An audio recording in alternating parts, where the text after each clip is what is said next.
할렐루야. 반갑습니다. 오늘도 하나님 말씀 공부에 함께 해주시는 여러 성도님들께, 그리고 함께 해주시는 모든 회원 여러분들께 감사를 드리면서 하나님의 은혜와 사랑과 축복이 여러분들 가정에, 온 가족들 위에 함께 하시기를 축원합니다. 날씨가 상당히 쌀쌀해져 있는 관계로 감기에 모두 다 조심하시고, 특별히 코로나 또 독감 조심조심 하셔서 건강을 잘 유지하시기를 바랍니다. 오늘은 신약 성경 마태복음 18장 전부를 함축해서 말씀드리는 시간이 되겠습니다. 오늘은 18-5편 18-5편으로 시작하겠습니다. 먼저 1절로부터 5절에 있는 말씀을 한번 살펴보도록 하겠습니다. 어린아이를 통한 교훈. 천국에서 가장 큰 자가 누구인가? 라고 하는 말씀을 예수님께서 하셨지요. 예수님께서는 장차 고난을 받으시고 부활하시리라고 말씀을 하셨는데, 16장 21절 22절, 17장 22절로부터 23절에 제자들은 한결같이 두려워하였지요. 그러나 제자들은 시간이 지남에 따라 두려움이 천국에 대한 기대로 바뀌게 되었던 것입니다. 그 이유는 예수님의 위로와 또한 능력을 베푸시는 모습을 통해서 예수님의 영광을 보았기 때문이지요. 더구나 제자들은 주께서 말씀하신 영광만을 생각하며 순환에 대한 주님의 말씀을 곧잘 잊어버렸습니다. 그런데 그것은 그때 당시에 제자들만 그렇게 잘 잊어버리는 게 아니고, 오늘 현대 21세기 현대에 살아가는 저와 여러분들도 곧잘 잊어버립니다. 그 결과 제자들 사이에서는 천국에서 누가 더 클까 하는 문제로 이야기가 나누어졌고, 그러다가 급기야는 예수님께 직접 천국에서는 누가 크니까라고 묻기에 이르렀던 것입니다. 이때 예수님은 한 어린아이를 불러 저희 가운데 세우시고 말씀을 하셨어요. 누구든지 이 어린아이와 같이 자기를 낮추는 그 이가 천국에서 큰 자니라 라고 말입니다. 당시 어린아이는 사람으로조차 대접받지 못하던 시절이었어요. 어린아이는 여자와 같이 사람의 계수에도 들지 못하였습니다. 집안에서는 한낱 재산의 일부에 불과했던 것이죠. 그러므로 이 어린아이와 같은 자가 천국에서 큰 자라는 말씀은 제자들에게 있어서 충격적이지 않을 수가 없었던 일입니다. 말씀이었어요. 그렇다면 천국은 어린아이처럼 비천한 자가 가는 곳인가? 제자들은 자신들의 우매한 질문은 생각하지 않고 오히려 예수님의 역설적인 답변에 의아해 했을 것입니다. 그러나 예수님은 어린아이의 천진난만하고 속되지 않은 심령을 두고 어린아이들과 같이 되지 않으면 결단코 천국에 들어가지 못하리라고 말씀을 하셨어요. 그렇다면 천국에 들어가고 또 천국에서 큰 자로 여김받는 어린아이와 같은 자의 특성은 무엇일까요? 사랑하시는 성도 여러분, 자기 중심적이고 이기심으로 가득 찬 제자들의 우매한 질문에 대처하기 위해 예수님께서 어린아이를 제자들 가운데 세우셨을 때 그 어린아이에게서 풍기는 첫인상은 바로 순진한 무구함이었어요.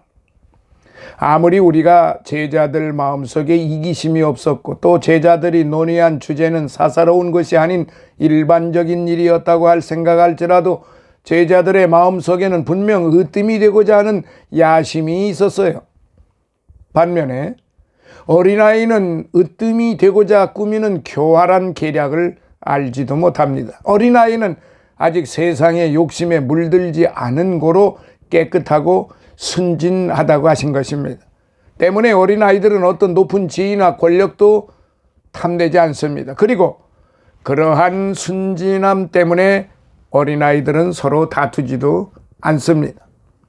다음으로 어린아이는 관습에 대해서 자유로우며 세속적인 방법에 대해서 아는 바가 없어요. 그러므로 어린아이에게 진리의 도를 바로 가르치면 좋은 성과를 얻을 수 있는 것입니다. 그 이유는 어린아이가 세속에 물들어 교활해지기 전에 진리의 도로 바로 자라게 되기 때문에 그렇습니다. 하지만 어린아이에게도 때론 변덕스럽다든지 무지몽매한 특성이 있는 것은 사실입니다. 그러므로 성도가 본받아야 할 점은 어린아이의 부정적인 특성이 아니라 어린아이가 아니고서는 가질 수 없는 순진함과 세속적 욕심에 대하여 초연함 등입니다. 우리는 예수님께서 어린아이를 부르셨을 때 곧바로 예수님께 달려나온 어린아이를 통해서 전적으로 의뢰하는 어린아이의 특성을 살펴볼 수 있습니다. 어린아이는 부모님의 말씀에 순종하며 전적으로 의지해요. 어린아이는 부모님의 말씀을 의심하거나 이유를 묻지 않고 순종합니다. 왜냐하면 어린아이는 부모님을 전적으로 믿고 따르기 때문에 그렇지요. 예수님께로 나온 어린아이도 부모님께 순종하는 무다 어린아이처럼 예수님을 전적으로 의지하고 아무런 의심 없이 예수님의 품으로 달려들었던 것입니다. 이처럼 어린아이들이 가진 특성, 즉 순진함, 탈속성, 의뢰성, 이야말로 참된 그리스도인이 지녀야 할 겸손한 마음을 잘 보여줍니다. 그래서 예수님은 서로 높은 자가 되겠다고 다투는 제자들에게 어린아이를 세워두고 이 어린아이와 같지 아니하면 결단코 천국에 들어갈 수 없다고 경고를 하셨던 것입니다. 그리고 나서 예수님은 어린아이와 같이 되기 위해서 먼저 돌이킬 것을 권면하셨어요. 그렇습니다. 우리가 어린아이와 같이 순진하고 겸손한 자가 천국에서 큰 자라는 예수님의 교훈을 들었을 때 가장 먼저 취해야 할 태도는 지금 자신의 마음 상태를 점검하고 잘못된 길에 서 있다면 돌이켜야 하지요.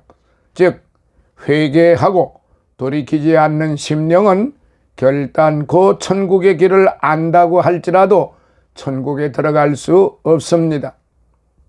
그렇다면 우리가 돌이켜 겸손하게 되었음을 무엇으로 알 수 있나요?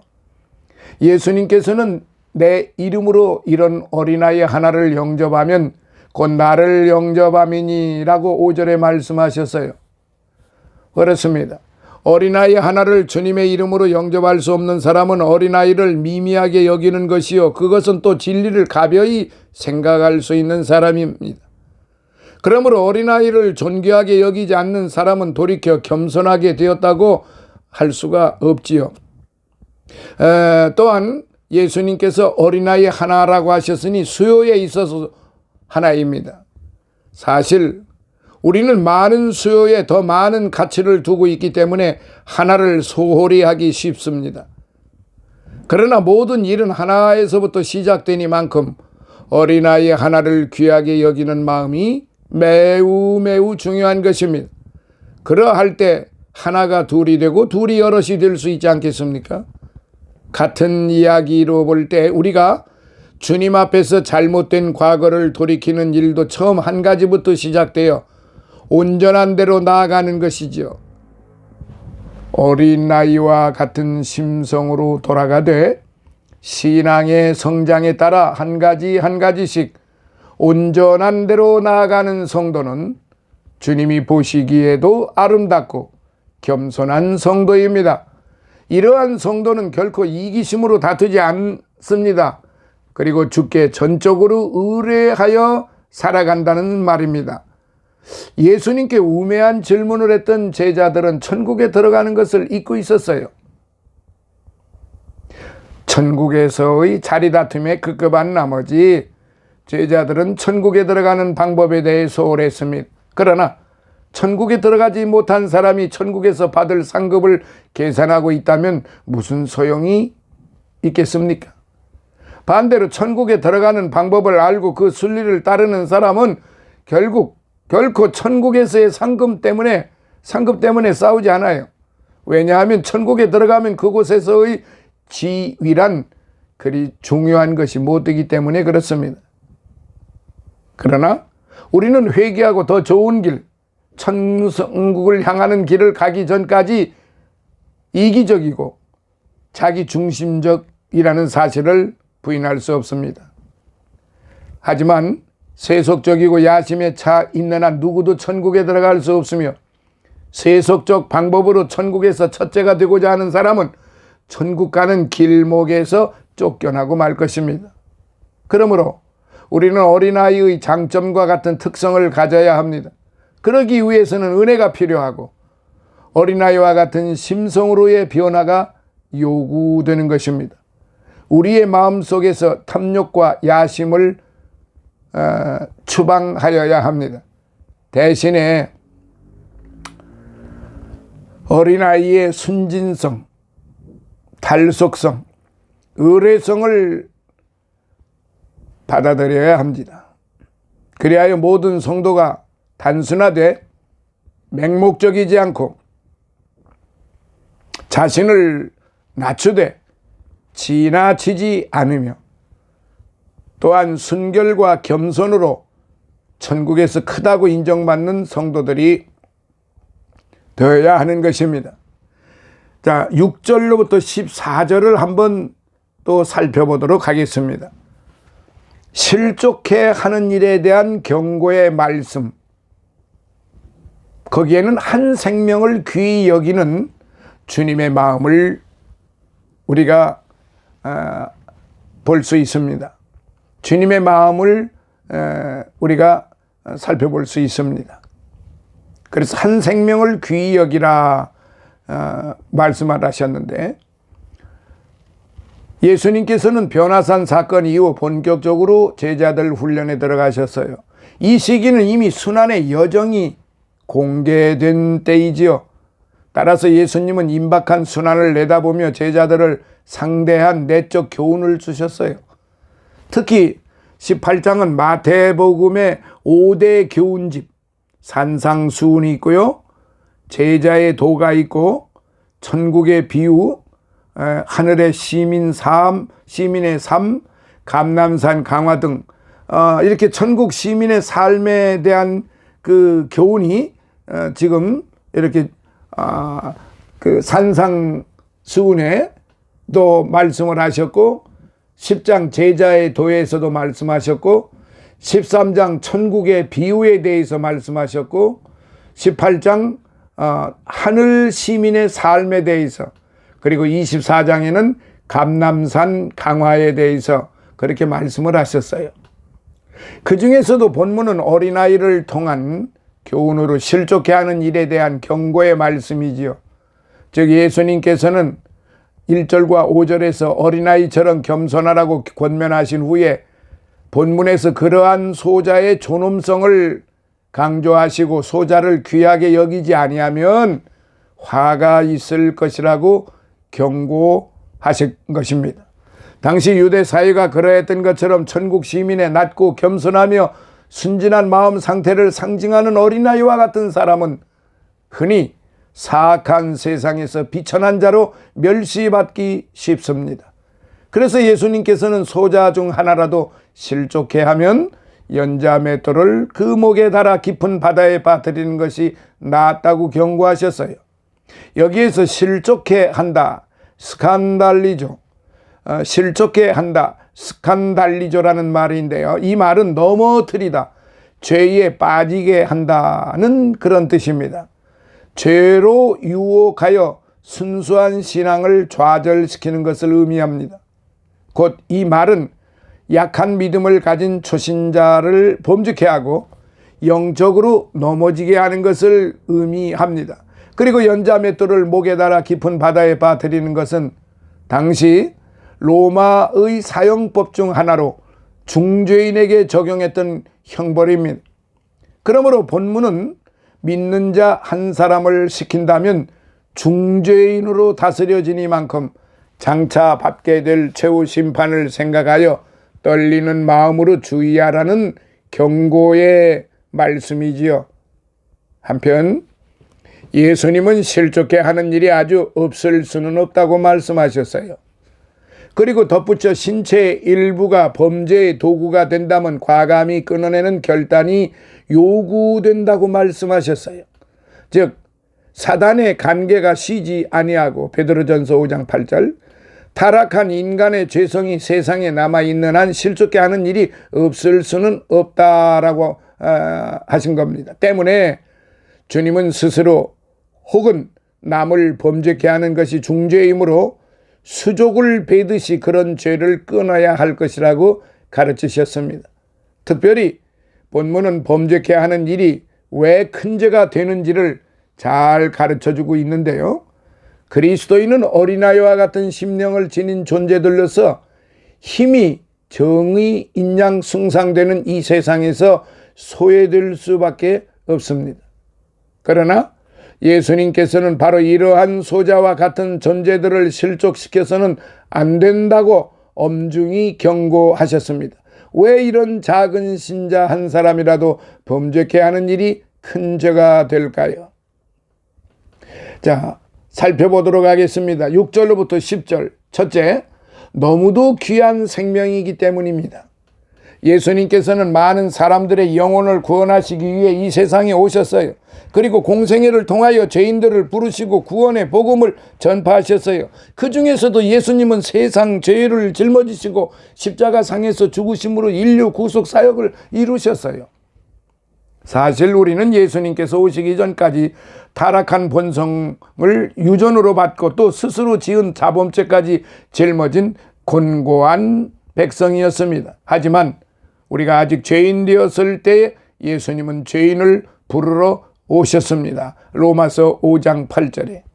그리고 그 죄인들을 위하여 십자가에서 피 흘려 죽으셨어요.